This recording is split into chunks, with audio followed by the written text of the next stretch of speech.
Clips of Tales is presenting a short audio story, a special tree written by Ruskin Bond in this video.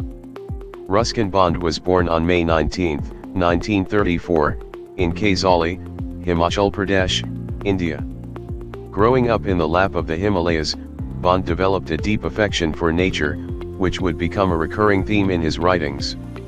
Bond Euro trademark's body of work is extensive, comprising numerous novels, short stories, and essays. Some of his notable works include A Flight of Pigeons, The Blue Umbrella, and A Town Called Dehra. His versatility as a writer has endeared him to readers of all ages.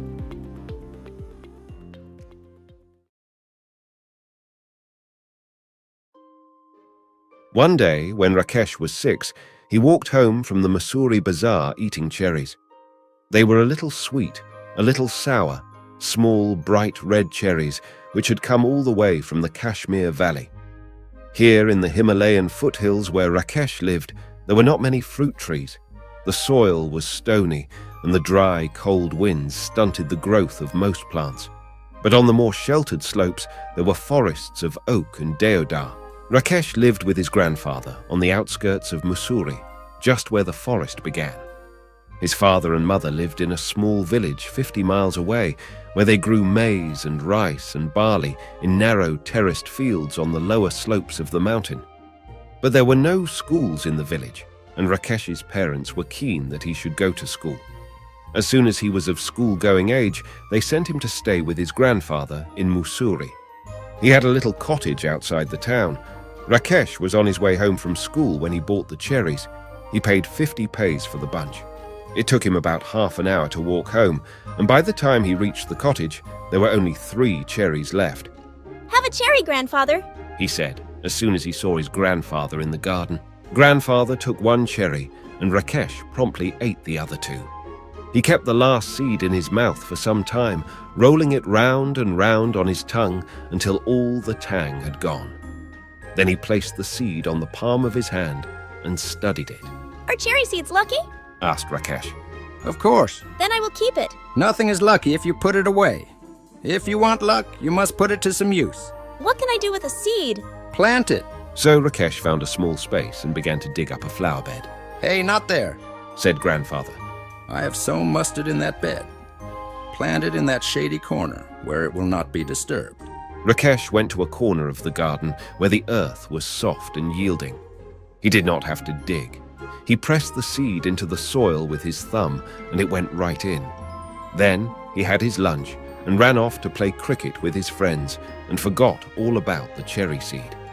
When it was winter in the hills, a cold wind blew down from the snows and went woo-woo-woo in the deodar trees, and the garden was dry and bare. In the evenings, Grandfather and Rakesh sat over a charcoal fire, and Grandfather told Rakesh stories about people who turned into animals, and ghosts who lived in trees, and beans that jumped and stones that wept. And in turn, Rakesh would read to him from the newspaper, Grandfather's eyesight being rather weak. Rakesh found the newspaper very dull, especially after the stories, but Grandfather wanted all the news.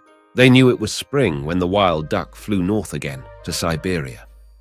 Early in the morning, when he got up to chop wood and light a fire, Rakesh saw the V-shaped formation streaming northward, the calls of the birds carrying clearly through the thin mountain air. One morning in the garden, he bent to pick up what he thought was a small twig and found to his surprise that it was well rooted. He stared at it for a moment, then ran to fetch Grandfather, calling, "Dada, come and look! The cherry tree has come up!" What cherry tree? asked Grandfather, who had forgotten about it.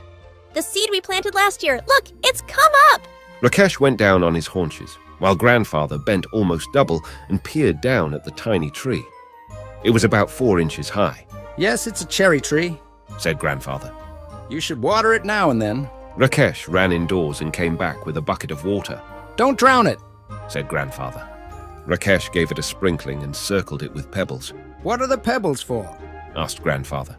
"For privacy," said Rakesh. He looked at the tree every morning, but it did not seem to be growing very fast, so he stopped looking at it except quickly, out of the corner of his eye. And, after a week or two, when he allowed himself to look at it properly, he found that it had grown at least an inch. That year, the monsoon rains came early, and Rakesh plodded to and from school in raincoat and chapels. Ferns sprang from the trunks of trees, strange-looking lilies came up in the long grass, and even when it wasn't raining, the trees dripped and mist came curling up the valley. The cherry tree grew quickly in this season. It was about 2 feet high when a goat entered the garden and ate all the leaves. Only the main stem and 2 thin branches remained. Never mind, said Grandfather, seeing that Rakesh was upset. it will grow again. Cherry trees are tough. Towards the end of the rainy season, new leaves appeared on the tree. Then a woman cutting grass scrambled down the hillside, her scythe swishing through the heavy monsoon foliage. She did not try to avoid the tree. One sweep and the cherry tree was cut in 2. When Grandfather saw what had happened, he went after the woman and scolded her, but the damage could not be repaired. Maybe it will die now. Said Rakesh. Maybe, Said Grandfather. But the cherry tree had no intention of dying. By the time summer came round again, it had sent out several new shoots with tender green leaves. Rakesh had grown taller too. He was 8 now, a sturdy boy with curly black hair and deep black eyes. blackberry eyes. Grandfather called them. That monsoon, Rakesh went home to his village to help his father and mother with the planting and ploughing and sowing. He was thinner but stronger when he came back to Grandfather's house at the end of the rains to find that the cherry tree had grown another foot. It was now up to his chest. Even when there was rain, Rakesh would sometimes water the tree. He wanted it to know that he was there. One day, he found a bright green praying mantis perched on a branch, peering at him with bulging eyes. Rakesh let it remain there. It was the cherry tree's first visitor. The next visitor was a hairy caterpillar who started making a meal of the leaves. Rakesh removed it quickly and dropped it on a heap of dry leaves. Come back when you're a butterfly. He said. Winter came early. The cherry tree bent low with the weight of snow. Field mice sought shelter in the roof of the cottage. The road from the valley was blocked, and for several days there was no newspaper, and this made Grandfather quite grumpy. His stories began to have unhappy endings. In February, it was Rakesh's birthday. He was 9, and the tree was 4, but almost as tall as Rakesh. One morning, when the sun came out, Grandfather came into the garden to, Let some warmth get into my bones. as he put it. He stopped in front of the cherry tree, stared at it for a few moments, and then called out, Rakesh, come and look. Come quickly before it falls. Rakesh and Grandfather gazed at the tree as though it had performed a miracle. There was a pale pink blossom at the end of a branch. The following year, there were more blossoms, and suddenly the tree was taller than Rakesh, even though it was less than half his age. And then it was taller than Grandfather, who was older than some of the oak trees. But Rakesh had grown too. He could run and jump and climb trees as well as most boys, and he read a lot of books, although he still liked listening to Grandfather's tales.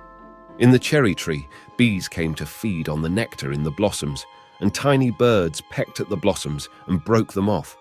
But the tree kept blossoming right through the spring, and there were always more blossoms than birds. That summer, there were small cherries on the tree. Rakesh tasted one and spat it out. It's too sour. He said. They'll be better next year. But the birds liked them, especially the bigger birds, such as the bulbuls and scarlet minivets, and they flitted in and out of the foliage, feasting on the cherries. On a warm, sunny afternoon, when even the bees looked sleepy, Rakesh was looking for Grandfather without finding him in any of his favorite places around the house. Then he looked out of the bedroom window and saw Grandfather reclining on a cane chair under the cherry tree. There's just the right amount of shade here. Said Grandfather. And I like looking at the leaves. They're pretty leaves. Said Rakesh. And they are always ready to dance if there's a breeze. After Grandfather had come indoors, Rakesh went into the garden and lay down on the grass beneath the tree. He gazed up through the leaves at the great blue sky, and turning on his side, he could see the mountains striding away into the clouds. He was still lying beneath the tree, when the evening shadows crept across the garden. Grandfather came back and sat down beside Rakesh, and they waited in silence until the stars came out and the nightjar began to call. In the forest below, the crickets and cicadas began tuning up, and suddenly the trees were full of the sound of insects. There are so many trees in the forest. What's so special about this tree? Why do we like it so much? We planted it ourselves, that's why it's special. Just one small seed. Said Rakesh, and he touched the smooth bark of the tree that he had grown. He ran his hand along the trunk of the tree and put his finger to the tip of a leaf. I wonder, He whispered. is this what it feels to be God?